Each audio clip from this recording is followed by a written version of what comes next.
Hello, everybody. Welcome to Let's Talk Tottenham, the Friday lunch hour. Joined by Harry Scarf. How you doing, Harry? Thanks so much for coming on. I'm very thank you. It's great to be here. Absolutely pleasure having you on. Been on a few times already, and Eugene is in the chat already. How you doing, Eugene?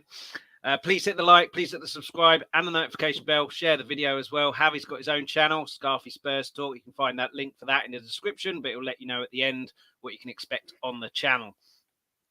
Only one real place to start, Harry, and it's not Tottenham. It's the Lionesses into the World Cup final for the first time in their history after 2 consecutive times, I believe, of semi-final heartache. We know how that feels. Absolutely superb achievement against Spain, who it's not going to be easy, but if you're in a final, you're there to win it. And these ladies have shown in the Euros and in that semi-final when it would have been very easy after Sam Kerr scored that wonderful goal to almost capitulate and sit back. No, not a bit of it. We'll just go and get 2 more goals instead. Absolutely superb. Yeah, absolutely amazing. I love the resilience, everything about the side, but especially the resilience that they've shown. They've faced so many challenges so far in the World Cup, different oppositions, whether that's tactically, a certain side will be aggressive, whether that's going behind. Zariga Wiedemann and her side, they've always found a way to overcome that challenge. Obviously, we all know what happened last year, the Euros, the inspirational moment for football in general, but also women's football. And now this year as well, getting to the final, overcoming so many challenges. It's just, there's been times where they haven't been great, but they still got the job done. And that's what the very best teams do. So honestly, they're amazing. And whatever happens Sunday, we'll be proud of them. And they've inspired a lot of people. So honestly, nothing bad to say whatsoever. They've done an incredible job. And we'll all be behind them Sunday. Yeah, absolutely. Wayne Bonner in the chat. I'm good, Wayne. How you doing? Thanks so much for watching and the comment. Always in the Spurs chats, Wayne Bonner. Savina Wiegman, there's talk about her future. The FA have said, no, it's not going anywhere. But, I mean, at some point, I would expect to be in that she's the only lady now or only coach to have managed 2 teams into the World Cup final. Maybe she'll try her hand at club football. And I wouldn't be surprised and I wouldn't be anywhere shocked if she managed a Premier League team and got results there as well. Maybe there might be an issue with international football. You're used to only seeing players every few months, whereas club football, it's every day. I don't think Alex Ferguson would have fared as well as an international manager for that reason. But Savina Wiegman, winning mentality, instills that into her players. She could easily do it in the Premier League, I think. If she decided she wanted to go down that move. Absolutely, completely agree with you, Chris. Wherever that's been, there's talks that she could be the next in line for Gareth Southgate for the England men's job. And she just deserves that. She's done it. She's done it last year, the Euros, done it this year again. Excellent manager. And what she's done with this England side is fantastic. She's come up with a winning formula. She knows she can adapt to things. And we see the very best managers in football. We've had 2 at Tottenham most recently, Mourinho and Conte, who don't have a plan B and they can't adjust. She comes up with these hundreds and thousands of plans how to adapt.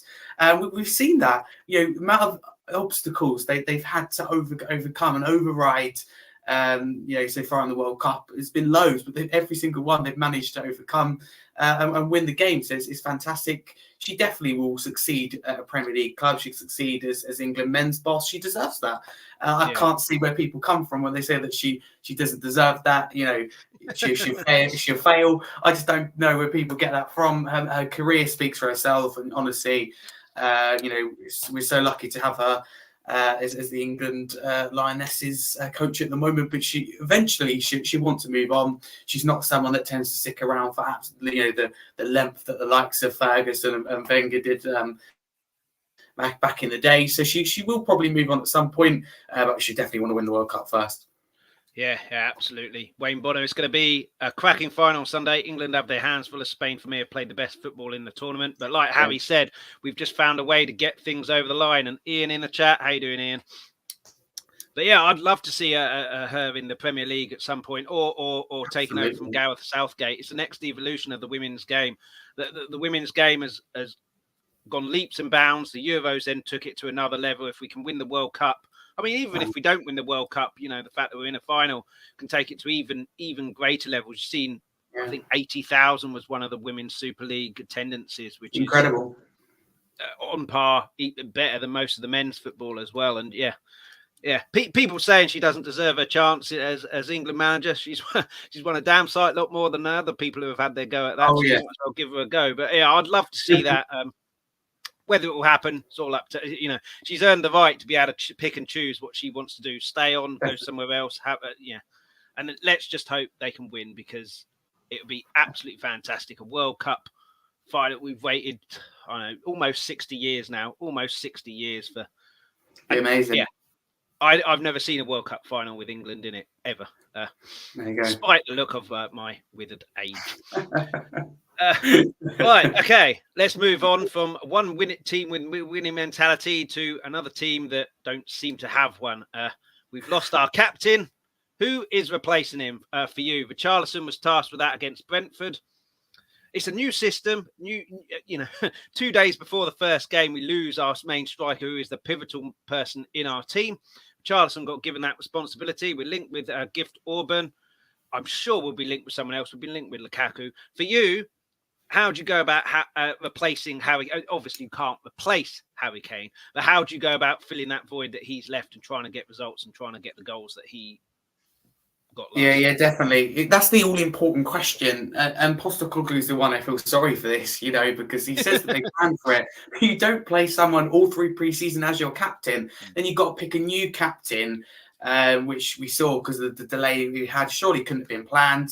And, Richarlison chucked in there when he hardly played. Not that much at all in pre-season. He was in what I call the B team, the second team. Yeah. Obviously, in an ideal world, we go out and sign a top replacement, whether that's Ivan Toney, Mitrovic. I don't know. Pay the money. That'd be ideal.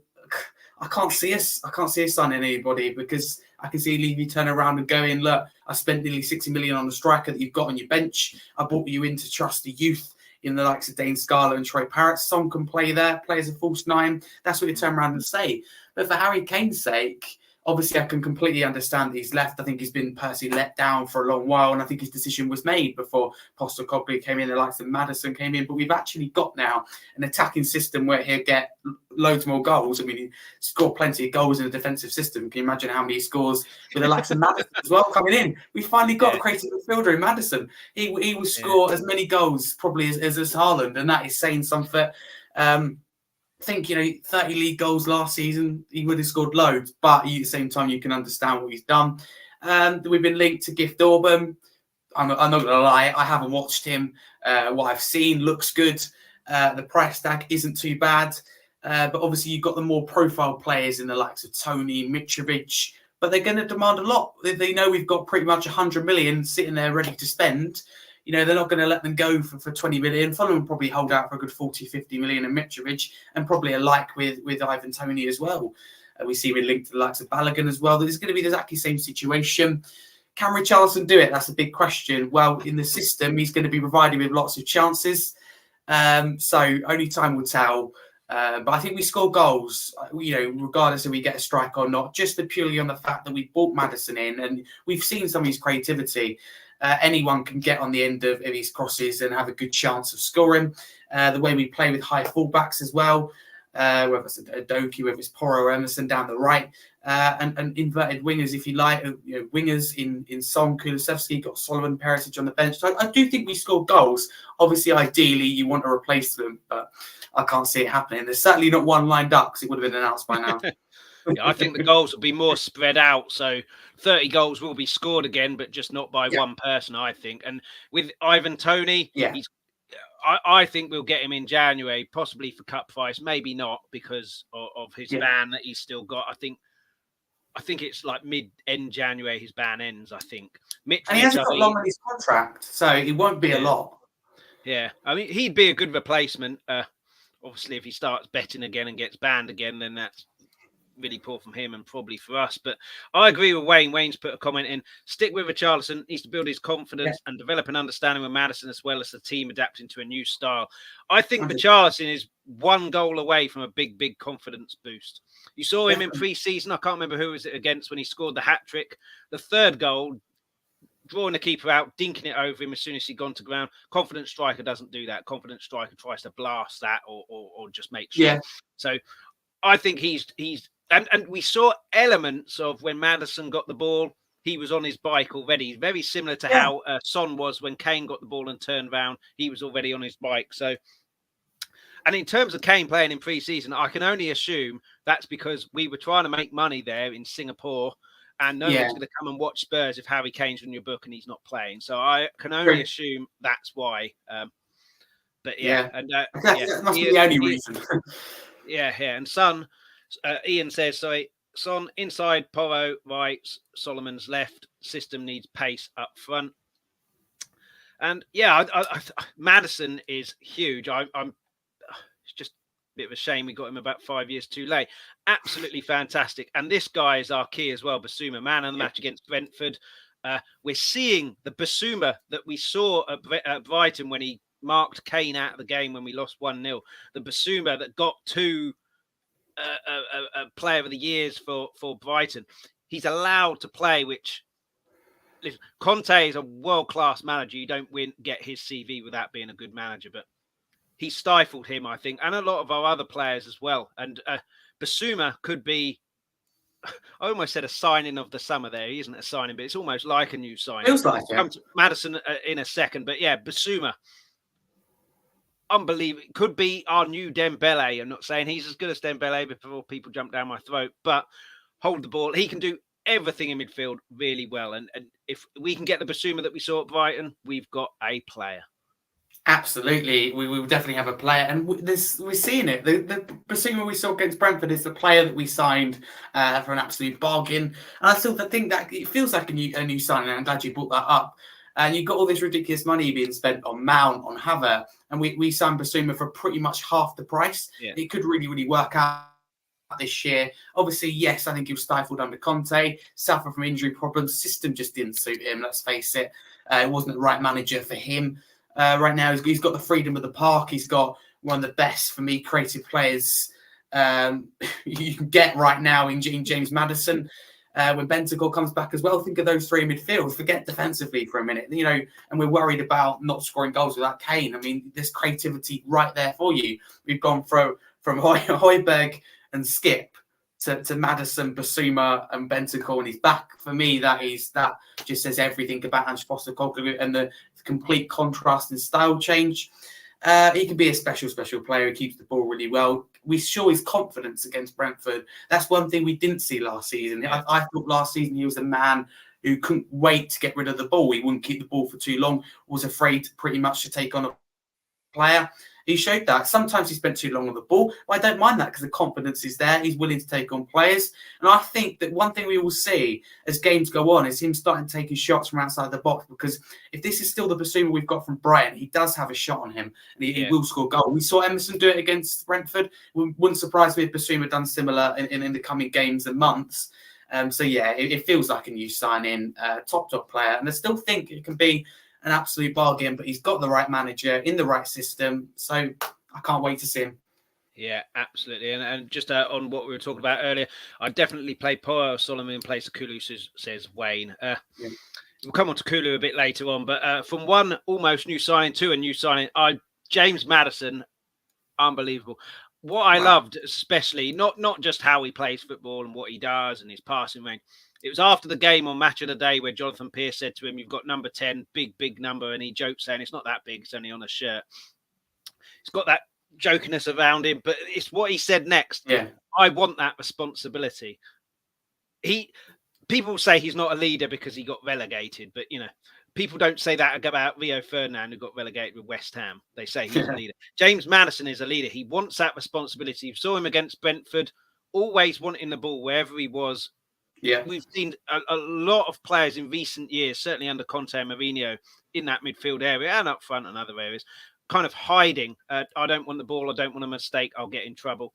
James Maddison, not a bit of that. Give me the ball at all times. And his passing range and creativity speaks for itself. And yeah, it's like you said earlier, it's just a shame that Kane isn't there to play with him, because he could have beaten Shearer's record this season.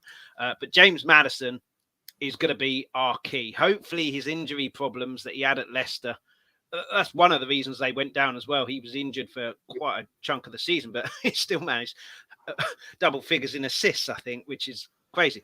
But yeah, how good could he be in this Spurs team? Magical. I honestly think that we've seen it in pre-season. We saw it against Brentford. His delivery, his confidence, his ability speaks for himself. Yeah, I still have Leicester fans who come to me, or other fans. James Maddison's actually not that good. Well, if you look at James Maddison last season, he still got into double figures, like you said, in both goals, assists, goal contributions, you name it. Everything positive that Leicester had last season. If he was injury-free, he pretty much carried Leicester. He was the only reason they didn't finish rock bottom in the end.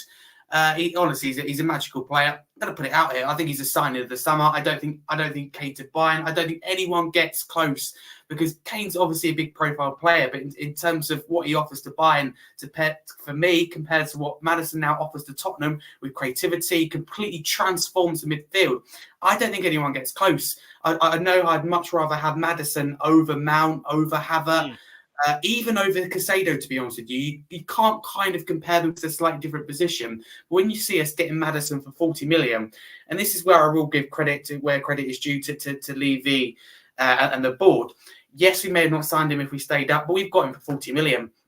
We've saved money, and for me, ultimately got the better player. He can be absolutely magical. I'm so sad I can't see the partnership of Kane and Maddison. We just need someone on the end of those beautiful Maddison crosses, free kicks, set pieces. Honestly, he can do the lot. The confidence. So him and Basuma, and like I said, when Bentancur comes back, obviously it'll take him time, probably going into the new year, the time Bentancur's what I would say match fit and really ready to go in Ange Postecoglou's high-intensity system, if you like. But those three midfield, they're all fearless. They've got so much ability and they rip teams apart. I don't think there is a better midfield. So probably, the last couple of years, we've gone from the best front three in Kulusevski, Son and Kane, for me, to potential the best midfield in Basuma, Maddison and Bentancur. So it's a lot to look forward to, aside from Harry Kane. But honestly, he's a magical player. Always liked him at Leicester. I'm so happy about the signing. Yeah, me too. And we're going to have to rely on, unfortunately, Gareth Southgate to see Kane get on the end of his crosses. Wayne Bonner, I find myself eating my words with Maddison. Had my doubts when we signed him, but he's done nothing but impress me. When this team clicks, he'll be even better. I think he's like Eriksen. When the team clicks, it's because Maddison is clicking. I think when Eriksen played well, we played well. When Eriksen got marked out of the game, we really struggled. James Maddison, I don't know who comes in if he gets injured. Alfie Devine, maybe, just following him around like a bad smell in training, just trying to soak in as much knowledge and know-how as possible. That's the worry. Whether Basuma can step up and be that creative player, but then you obviously miss deeper what Basuma can do. Skipp, maybe. I'm not sure.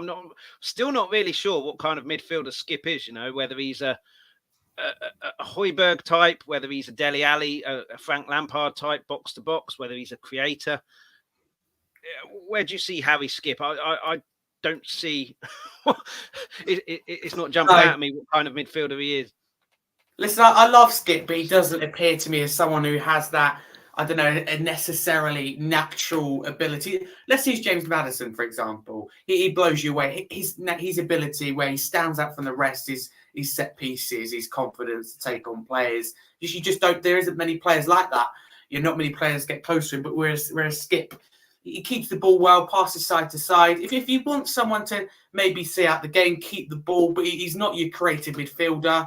I don't think he has that almost like nasty side, defensive side that Hojberg has, in terms of take one for the team, get the yellow card. I don't think Skipp quite has that in him.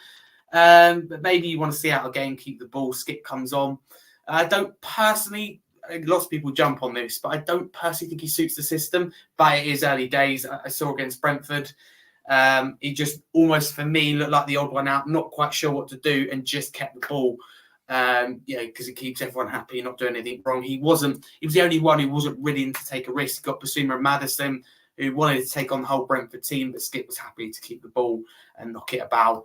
So only time will tell.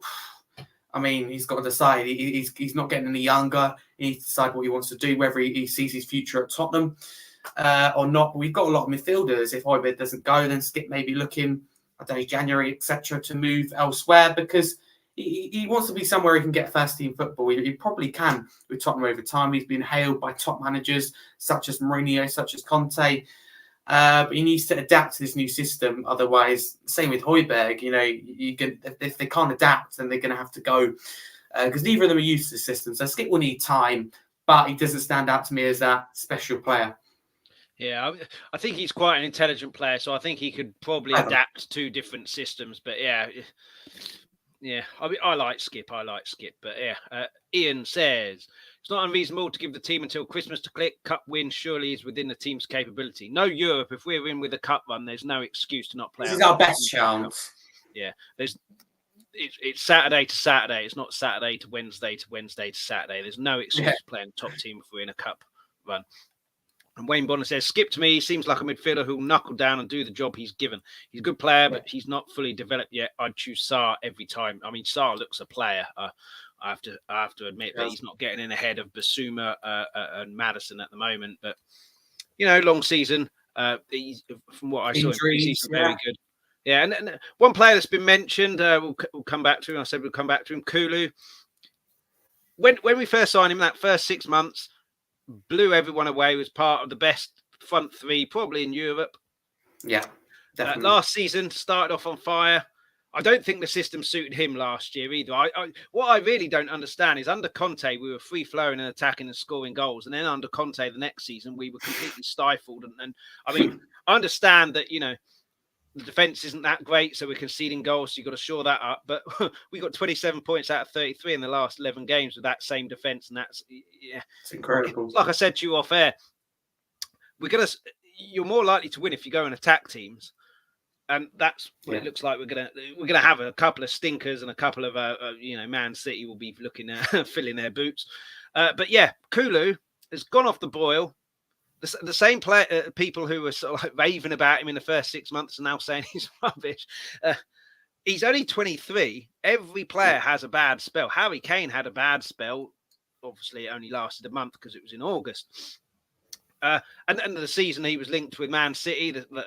That's the summer before he had a bit of a bad spell up until October. Yeah.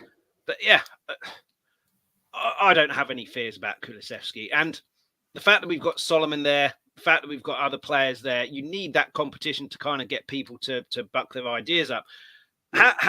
What do you think's gone wrong for him, and how long do you think Kulu will not last? How long do you think Ange will put up with Kulu's subpar performances before he changes it up? And the same with Son as well. I know he's captain, but yeah, how long do you think Ange will put up with it before we've got to make some changes here, and you've got to fight for your place again?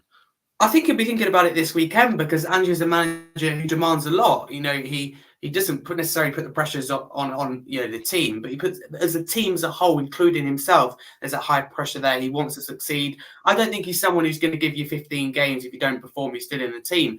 Well, to be fair, although Conte, Mourinho, we all know what they're like. They were stubborn to change something, and then when they changed something, they changed it too much. So there is that kind of side to it. Kulusevski, my theory is that players have kind of figured him out because when he came to the Premier League, what we saw, cuts inside, he can curl it, has an excellent shot on him from distance, excellent cross on him. Because if I'm a defender, which if I play football would be my natural position, or in your head, you just stop Kulusevski from cutting in because he doesn't have anywhere else to go. He's almost like just has that one trick, and he doesn't know where else to go. Be backwards here, pass to someone else, or lose the ball. So if he can find something different about him, whether I don't know if he's shifting the ball, he can work with his other foot, he can cut in on the other side. But at the same time, look at Gareth Bale. He only had one foot, but he was just too good. Nobody could stop him. So I wouldn't say I fear with Kulusevski, but he can't keep doing what he's doing because it's not Kulusevski's fault necessarily, but he isn't the quickest player in the world. So all you do is you hold Kulusevski, you're a quick defender, you hold Kulusevski out, you stop him from cutting inside. There's not that much he can do. So it's strange because if you think about it, the Conte system should have really suited him. On the break, quick, you're away. He should suit him. But it did start with, but not, second part of the season, if you like. It did on the run in and getting top four, but not in that pretty much whole season where we had Conte, which is very strange. Again, could be teams figuring us out. Because if you think of someone like Conte, if you figure the way he plays out, you pretty much know how to beat him because he's not going to change. He's not going to change his way to try and beat you. That's what I like with Ange Postecoglou. I think he'll tweak things to win and to look at Man United and go, hang on, they're really good with a long ball over the top. As long as we have Van der Ven deeper, who's very quick, we will be okay. So little things like that. But no, I do not fear with Kulusevski. He's young. We got him from absolute bargain. He's still a young talent. He just needs to find something different to beat his man. But, he's on a wage for a reason. He has a contract for a reason. So I have full faith in him. So I think fans have been quite dismissive of some players, whether it's Richarlison, Vicario, Kulusevski, Son, one game. Every player starts from pre-season. If you watch all the Premier League games, you get to 70, 75 minutes, obviously with it's more than that because of the new regulations with added time. Fitness starts to kick in. Lots of substitutions are made. So I think fans think it's just a Spurs problem or just our players' problem. What I will remind them is that Kane never used to perform in August. Got to be patient. Vicario's new, Van der Ven's new. You've got to be patient with all these players, whether they've been here a long time or not. It takes time to settle in. Like Basuma, last season, it could have been he's settling in this season. With Brighton, it took him a whole season to settle in, to fit the system, to understand the culture, the system, the club. So fans, my message to fans is not to be so dismissive. Because these players are professional footballers for a reason. They have a contract, they have a wage. Kulusevski, though, I do not worry. I think he still can be a top. No. Yeah, Death Farts Glow. What a fantastic name. Just in the door, how's all in the house? I'm good. Hope you're doing good as well. Ian, Decky, too one-dimensional. His lack of pace bothers me. Death Fart. I'll just call him Death Fart from now on. Kulu's son don't fit the system. Not one of them can take a wing back on, get round the outside of them and cross the ball. I still think Son's got his pace. And with Maddison there, he'll do what Eriksen did and give it to him quickly. So he is one-on-one. And he goes on to say, Porro, who I do like Porro going forward, he cannot be a right back. He cannot defend. And Solomon, perfect for the wing system, as both can take a man on round the back, the outside, and get round the back of the defence. And in terms of the midfield, Wayne says, and we still have Bentancur to come back. Him, Basuma, Maddison, natural midfield 3, in my opinion. Play Kulu centrally. That's... Chris, I have a question for you, if you don't mind. Yeah. How many goals do you think Son scores this season? Because it's an interesting one, because obviously he struggled last season. Yeah. I don't know. I think if Maddison if Maddison can do what Eriksen did and give it to him quickly, because Eriksen gave the ball to him quickly, he was instantly one-on-one facing him, and then he skinned him, and then there was so much space there. That's why Ali scored so many goals and everything like that. Whereas last season, it was very much Kane comes deep, Son runs forward in between two defenders. I think the players, once they get used to it, maybe in a month or so, I like this attacking play, and they're more likely to take risks. So 15, 20 in all competitions, maybe 20 has been a bit ambitious, but what do you think? I think he's going to get 12 Premier League goals. I think obviously he isn't getting any younger. I don't think the system suited him last season. We had the injury as well. So I think he scores goals, but I'm not worried about goals because Kulusevski, Maddison will chip in, the fullbacks will chip in, Bentancur and his back will chip in. And we've already seen from pre-season in our game against Brentford that goals isn't the problem. It's the other end leaking goals that will be the problem. The way we're playing. Talking about that, don't you worry. Yeah, exactly. So we've got to be careful about leaking goals. No, Son scores goals. Richarlison scores goals. Kulusevski scores goals. It's just how many. Yeah, I mean, Wayne Bonner says, has he fully recovered from his surgery? We'll never know. I think there was talk that he was injured last season and was still playing. And then we've got I don't get that. He should have been given time off. When you had Danjuma sitting on the bench. That's what I don't get. Yeah, I don't even know why we got him in there for only 6 months just to stop Everton getting him, and he's there anyway. But he's got back. Point is, Solomon, Porro, much better for Ange's system. Son and Kulu's style doesn't fit it, and if Ange is going to use Son and Kulu, we have to find another way because we're going to lose or draw games if we play them both. Be interesting. Obviously, Son is now captain because it looks like Lloris is heading off, or he's been linked with Lazio. Ndombele surplus to requirements. Nobody wants someone with that bad an attitude. Do these guys leave this transfer window, or are they still there in your opinion? And obviously Lloris is linked with Lazio, so that would be the obvious choice. But where does Ndombele go? he's a terrific player if he wants to be. We've seen some of his skills and his attributes, but if you don't have the attitude, you're not going to do anything in football. So where do these guys end up? Is it this January? Is it this transfer window, or are they still at Spurs, in your opinion? Is this a great question? I feel like we're nearly FC. We need to get players out the door and it breaks down. Listen, a rebuild involves getting players out the door. And I think one of the reasons the club cashed in for Kane, which I think is wrong, by the way, but whatever you think of it, I think it's because their failure to get players out the door. They've looked at it and gone, oh, we've actually spent quite a bit, but we failed to get players out the door. We failed with this rebuild. We failed, Ange. Oh, Kane's going to go. I don't like how much we spent. We spent more than we've got back. So I think it's just because of their failure. That's the sad thing.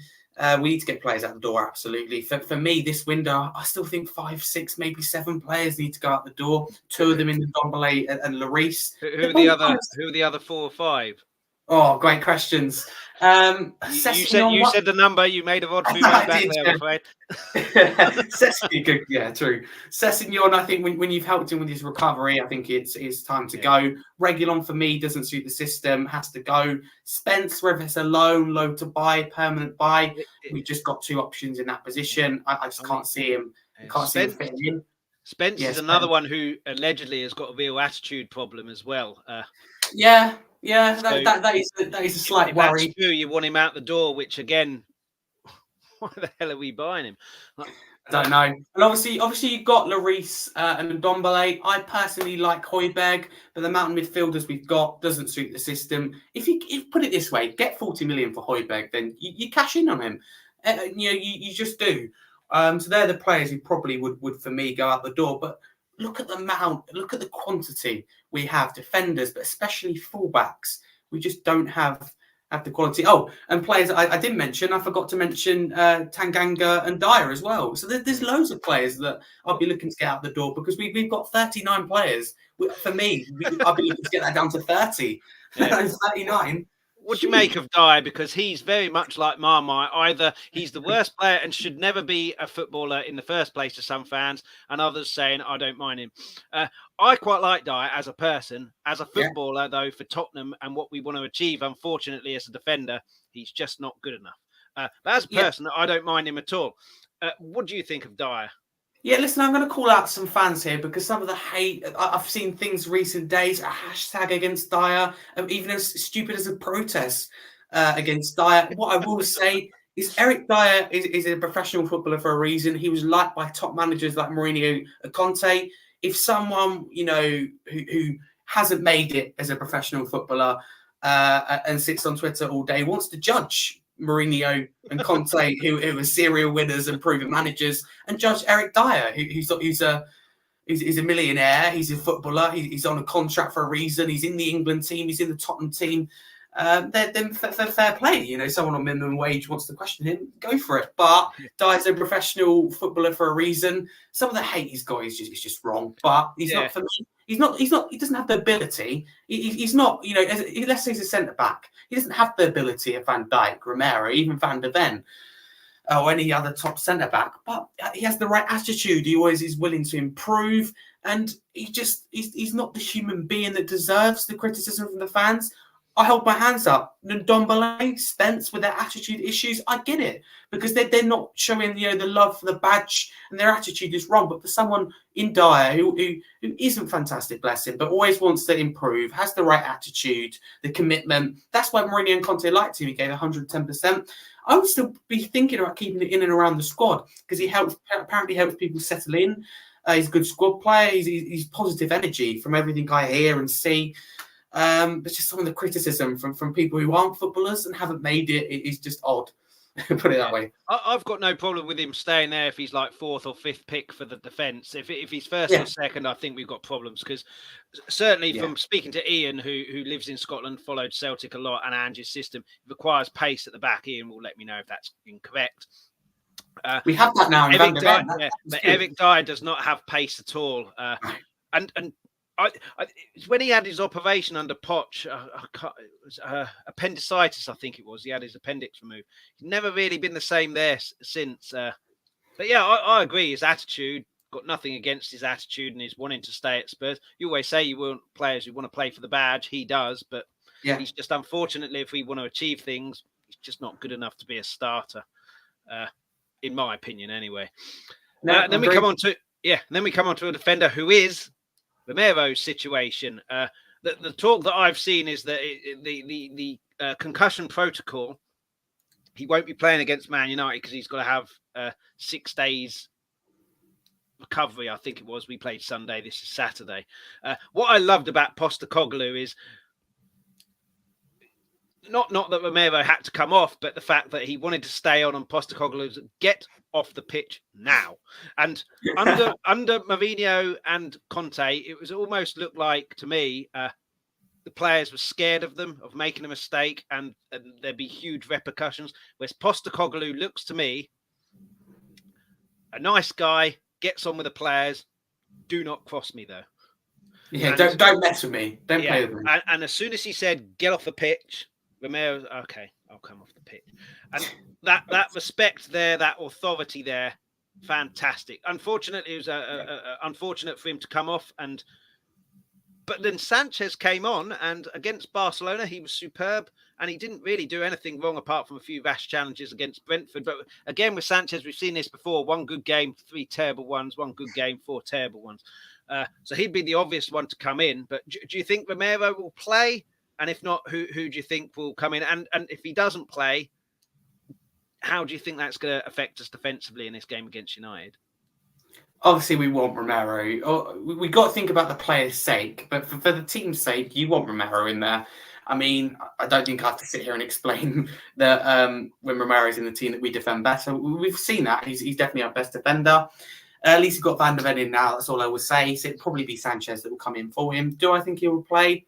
No, just because of the way that Ange approached the situation on Sunday. You know, you go by my rules, I'm following the rules. You're off. Don't mess with me.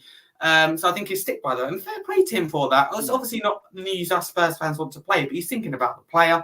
He's following the rules, thinking about the concussion, etc. Because if you look at the way he headed, you know, that goal, that's going to hurt. That is a risk of concussion. Blimey, I didn't realise it first time, but watching it back, the contact in that is something else. And that is, you know, you can completely understand the right decision, if you ask me. Yeah, you can blame him all you like. But again, it's his job. You get people who are judging him. It's not your job to judge. Your job is to support the team, not judge the manager. So I just personally, it baffles me. But yeah, Sanchez comes in. Again, it appears to be another scapegoat. Yes, of course, he has what I call also brain farts. You know, a moment where he loses. That's one way of putting it, or a way of losing. He's just his concentration, maybe confidence. But again, you hear all the time. He's aware of the hate he gets from the fans. He's just sad. He's a nice guy. You know, you see everything he does. He loves the club. He wants to be here. He wants to help. He wants to improve. It's just the sad treatment he gets. I keep it in and around as a backup. Of course, he's not going to be a regular starter. But you keep him in and around the squad. But I just don't understand the criticism these players get. They're our own players. I get it if we're criticising Arsenal players. When you're getting personal about our players, I just don't get it.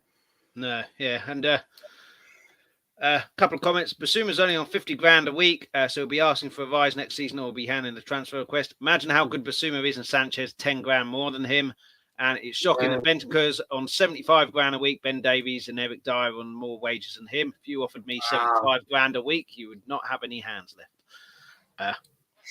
It's just, we can't really understand that kind of money just because it's completely, well, to me anyway, it's completely foreign to me, 75 grand a week or even 50 grand a week.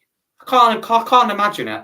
I mean, Whiteman and Austin, 7.5 grand a week. I'd take that. I'll tell you that. But yeah, in terms of Romero, it was refreshing to see as well. Like I said earlier, if there's any truth in it, Son was playing with an injury last year, shouldn't really have been playing.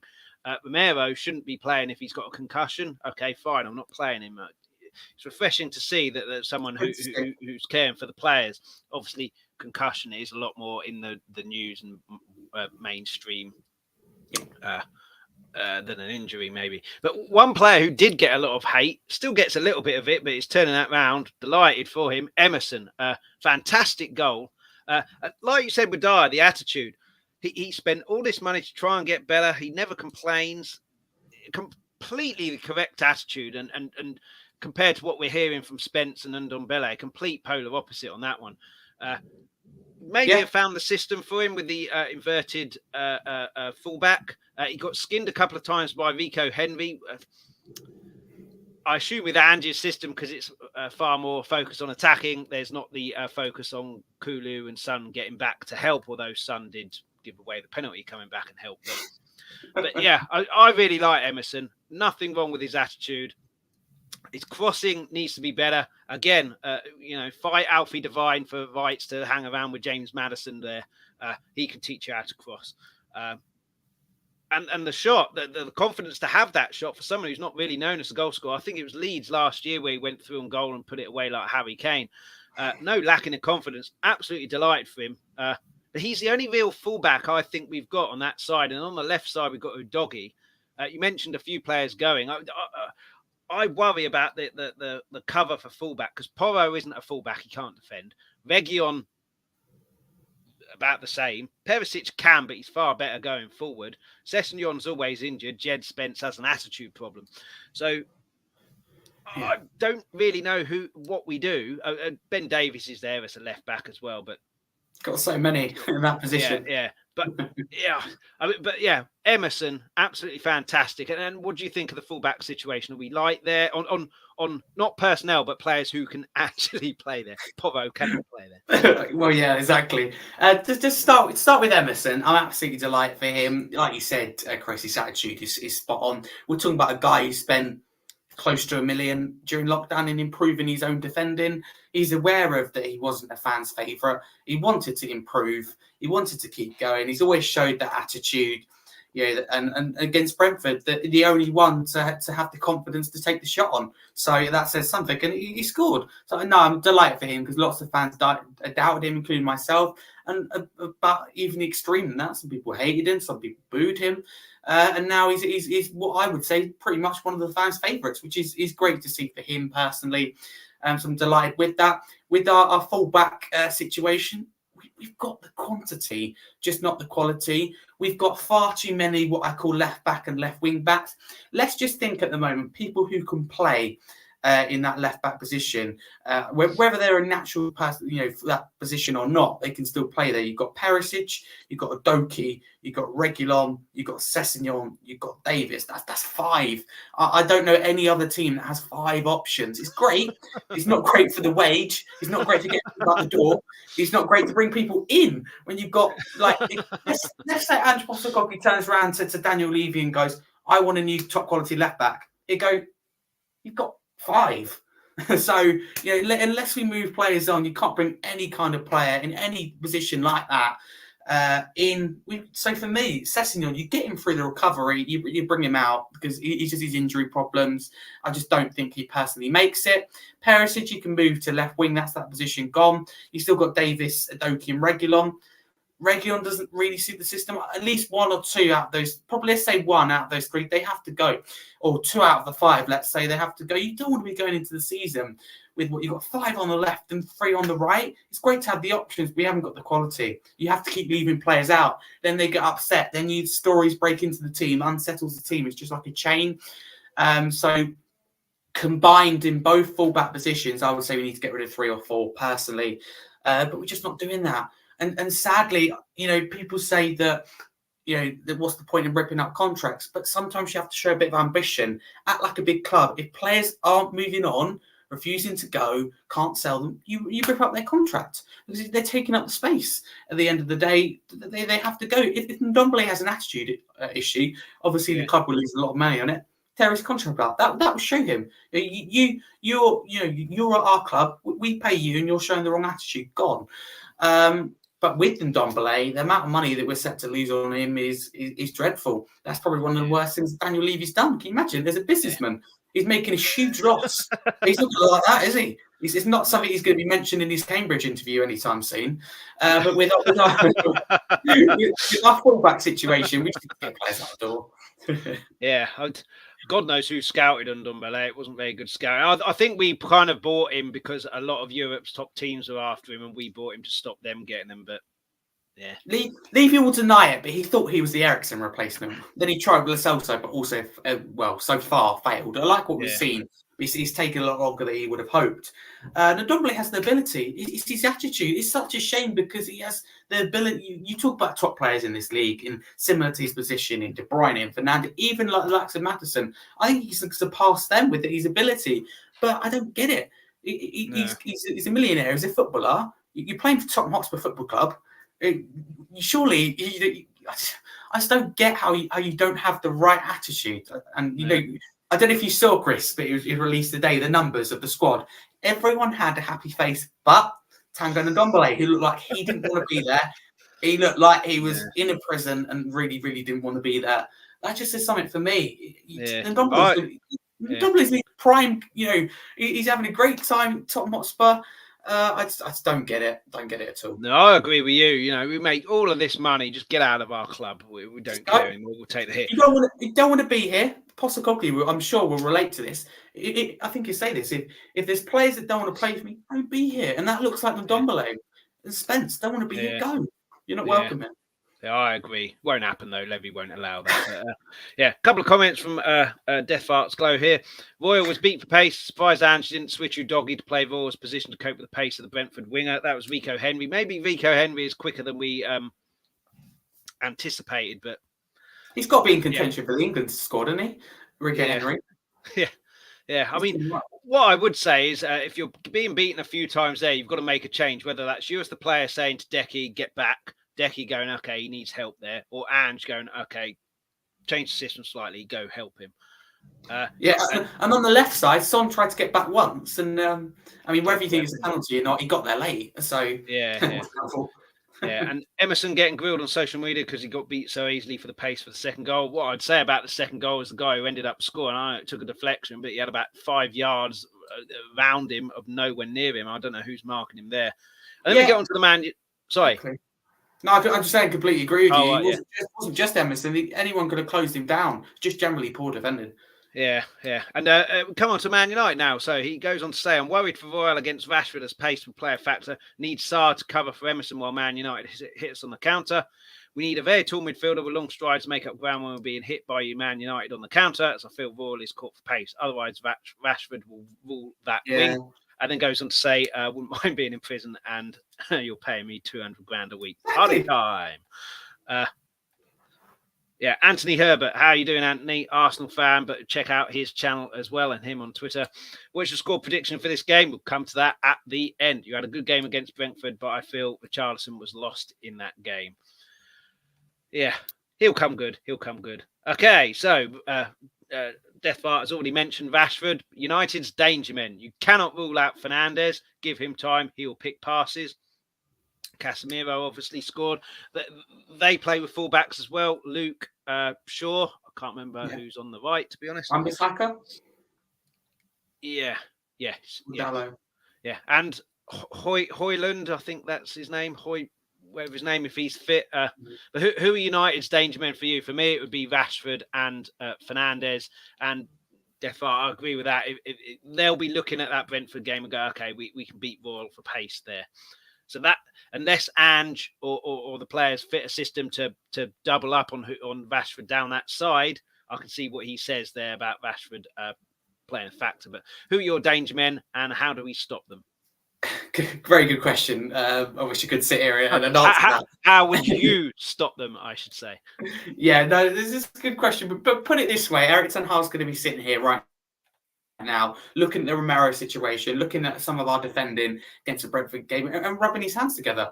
Because United, they got what their quality is, they've got their attacking players, whether it's Rashford, Holland, Bruno Fernandes. But what I fear most, Chris, is on the counter-attack is Bruno Fernandes' long balls over the top. He can pick a pass. You look at Rashford's form last season. You look at Emerson defensively. Fernandes, he fancies jump. Casemiro can ping a pass. Casemiro can take a shot. So we have a bit to fear on the counter-attack. And I think if there's a way we can set up defensively, maybe I would consider maybe double fullbacks, use the wingers as almost like fullbacks. whether it's Adoki and Perisic, or you have Porro and Emerson. That's what I would do. I'd put Porro and potentially Perisic either side of Richarlison or Son, whoever would even play as a number 9. And midfield, I mean, I'll go with definitely Maddison and Bissouma, but I'd be tempted to put actually Levy. It's between Hojberg and Skipp. Obviously, you're going to see who's a more defensive option. You're going to have one of them's going to have to be deeper and watch, because Fernandes will like to pick holes, to pick passes, and Casemiro's there. I think Maddison will struggle. I hate to say it, but I think Maddison will struggle in this game. Yeah, I really do, because I think the way United play with a defensive midfielder and Casemiro, it's going to be an interesting battle. Casemiro v Maddison. They mark Maddison out the game, then that stops the supply to Richarlison. Then he gets frustrated. We all know what happens when players like Richarlison and Romero get frustrated. So if United have got it in their hands in terms of you mark someone like Maddison out of the game. So how do we stop them? I think we double up on both sides, and then Rashford gets frustrated, and Anthony gets frustrated on the right and starts doing his tricks and losing the ball. So that'll be interesting. Would you put Sarr in the middle? Sarr could potentially. That was mentioned. Yeah, it's going to be a big task from him, but big games, whether it's AC Milan, in Milan, Champions League, or it's, I know, I completely agree with that, or it's the North London derby, he stepped up, so don't know why we need to worry.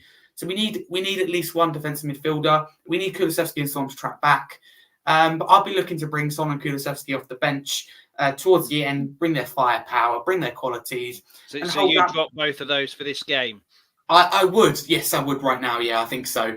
And centre back. Also, you've got Sanchez there. We're going to need help defensively. Yeah, for sure. Yeah, I mean, there are, just before we get on to Man United, Deathfart says, I feel sorry for Richarlison. Everything had to come through the middle as the channels were completely shut down those wings. Son, Kulu were put to bed by Brentford's wing backs. Anthony says Casemiro is a danger in that midfield and Rashford, but their new striker got to shine this season with a 70 million price tag. And then we come to another one. Mount and Bruno got completely overrun by a brilliant Wolves side who maybe not favourites, but heavily favoured to go down and struggle, being that they sacked their manager just before the and lost lots of top players. Yeah, and who failed to capitalise on their chances. Man United made to look very ordinary, Rashford very, very poor. And 100% agree with you there. Son, Kulu dropped for Porro, Solomon on the wings. So that comes to the last kind of thing now. I can't give a score prediction. I'm a coward. It's my show. I can do what I want. If I give a score prediction, that means I have to put a bet on it and I lose money, and then I already... Spurs are winding me up because they won't come true and I lose money as well. But how will the game pan out and the predictions? I think we'll win. I don't think we'll keep a clean sheet. I think it will be quite an entertaining game. I think both teams will look at that thinking both their defences are fairly shaky. And it will be a game of, I think, who shines brighter, Fernandes or Maddison. I think Richarlison will score in that game. I think they'll be working in training over this week. And that's the other good thing with that Europe. We've got a full week between games generally to work on things on the training pitch rather than have to worry about tactics for a new game. Anthony says 1-0 to United. Sorry, lads. Get off my channel. Only joking. How do you think the game will pan out? What would be your prediction for it? And Ian can stay on 5-0 Spurs. Wow. Can you imagine? I think you're being ridiculously optimistic there. I'd love to see that, Ian, but yeah. I think it's more ridiculous that we concede none and score 5, to be honest with you. I'm going to go with a 1-1 draw. I'm going to go with goals from Richarlison and Bruno Fernandes. Would you take a draw at this moment in time? I would take a draw because you've got to remember it's a new era, new system, new manager. It's going to take time. And when you're playing top positions with Man United set the standard last year. Ten Hag third in the League Cup, surpassed probably his expectations, and we all know how ambitious and bold Ten Hag is. So United set the standard. They know how to play. Postecoglou's first home game of the season, first for him in charge. It's going to take time. So yeah, I'd 100% take the point. I think United will will take the lead through Fernandes around about the half an hour mark. I think it'd be a long distance shot. I don't think he'd be closed down on the counter attack. I think he outside the box, it hit a worldie. Richarlison, I think he scored a headed goal. Delivery from the likes of Perisic on the left, I think, when he scored a headed goal. So there you go, 1-1. I'll take that. Excellent. And you said you dropped Son and Kulu. Do you think that will happen? For me, I don't think that happens. I think he gives them this game to see what he does. If they still don't perform, then he'll start thinking about it in the next game. Which I mean, it's Fulham away in the cup, isn't it? I think the next game. So it is Fulham away in the cup, yeah. But see, you know, I think the priorities of this have got to be defensively, because Ange knows that we're probably going to score goals. So if you say to Kulusevski and Son, you know, you grab them the day before, are you willing to track back? They go no, they reluctantly say yes, then you drop them, because Perisic will know how to defend from his time under Conte at Inter Milan and Tottenham as a left wing back. So he'll be able to do that as a left winger and just kind of cover for Udogie, because you've got to remember, we've got Emerson, he's not the best at defending, and you've got Udogie, who's still young and still learning the Premier League. He's only second game in the Premier League. I don't feel that comfortable, because United, this is what United will do. They put their fullbacks high. It probably will be Wan-Bissaka and Shaw, but it could be Dalot and Shaw. And it'd be 2v1. I can see it now. it'd be 2v1 down both sides. And you can't expect Emerson and Udogie, who are neither what I would call the best defenders, to be able to live up to that. So that's why I would go double full back on the side. I don't think he'll do that. Ange's just quite a stubborn guy, but he knows what he's doing. So bring it on. Yeah, I think Man United will be wary of us because of our attacking prowess. So I think a lot of times last season, teams were, let's go attack them. They ain't going to attack us. Yeah, stop Harry Kane, done.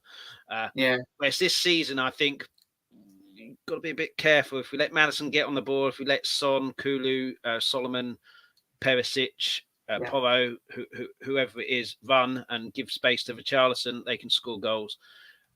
Last comment here at the moment. Son, Kulu, too slow in their thinking and reacting to be wide players, but Porro and Solomon are perfect, being sharp and witty on the wings. Yeah, I agree. Being able to take on and beat a man. But that's pretty much the show today. Thank you, everybody, for watching. All your comments as well. Please hit the like, subscribe, hit the notification bell, share the video. If you like a bit of magic, a little side channel of mine, Chris's Magic, on Wednesday, 7:30 p.m. UK time. There's also tutorials there. And you're obviously here for Spurs. You want some more Spurs content? Harry's got his own channel, Scarfy Spurs Talk. The description is in the link is in the description. Put my teeth back in.